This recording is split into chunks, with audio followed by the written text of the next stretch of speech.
Alberta Primetime with Michael Higgins. Welcome to Alberta Primetime. Ahead tonight, our politics panel on a voicemail left by a Calgary MLA that prompted an apology. But first, election avoided. Yeas pour 170, 170. Nays contre 168, 163. Je déclare la motion adoptée. It was make or break for the Carney government Monday evening, but the Liberal minority managed to get the votes needed to pass its first federal budget, made possible in part with last-minute support from Green leader Elizabeth May. 4 other opposition MPs abstained, 2 New Democrats, 2 Conservatives, including Edmonton MP Matt Jeneroux and rural Alberta member Shannon Stubbs. Joining us now to pick up the conversation, Sabrina Grover, a Liberal strategist and a former candidate in Calgary Centre. Sabrina, good to see you. Welcome back. Nice to see you. It was a nail-biter last night, hey? Okay, well, let's start right there. How white-knuckle a vote did that actually end up being? Could it realistically have gone sideways for the Carney government? I think if it went sideways, it would have been sideways for everybody, because I don't think that there is a person in the House that wanted a a federal election to occur, and I certainly don't think that that's the mood of the the Canadian electorate by any means. MPs were back in their ridings over the last week. I can't imagine many of them heard that Canadians want to go to an election. But I think that it was a lot of last minute negotiating. I know, of course, Elizabeth May did come around in the end.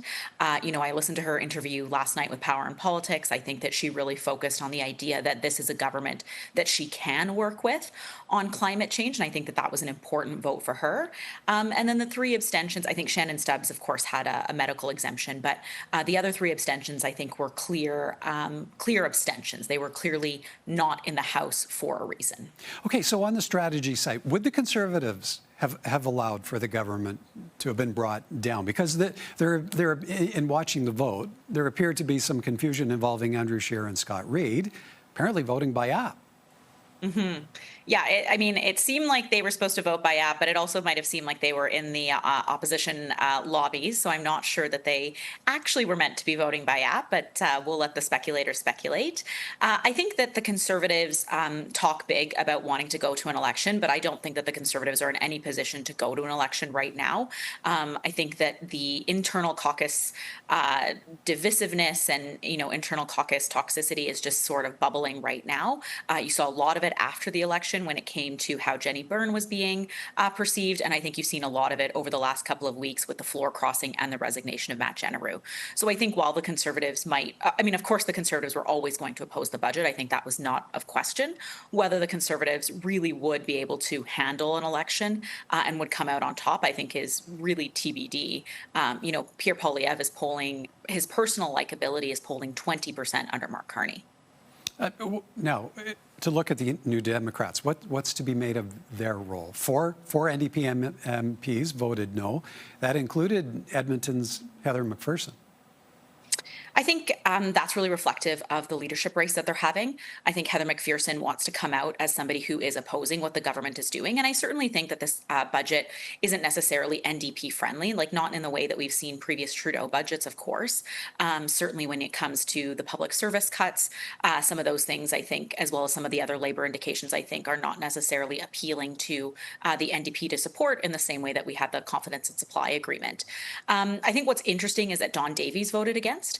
I think Don Davies over the last week had been a little bit hard to read in terms of whether or not he was going to vote for or vote against or abstain. I think perhaps he voted against to kind of bring a bit of leadership back to the NDP, given that they're, he's interim, that they're in the middle of a leadership race, to show a bit of policy wits on that side and to show that that is where they stand. But I think what was remarkable of the NDP is, of course, we had the 2 folks who did abstain, 2 MPs who did abstain. And I think that that's important because that signals where the NDP really wanted to go, which is to eventually have this budget pass. You mentioned Matt Jeneroux a moment ago. He's the member for Edmonton Riverbend who signaled post-budget that he is resigning. He abstained last evening. Your read on the significance of that, how that plays into the Conservative dynamics? Listen, like Matt is someone that I respect and I think has been an excellent MP and previously an MLA in Alberta. So I think he's had a great record of leadership.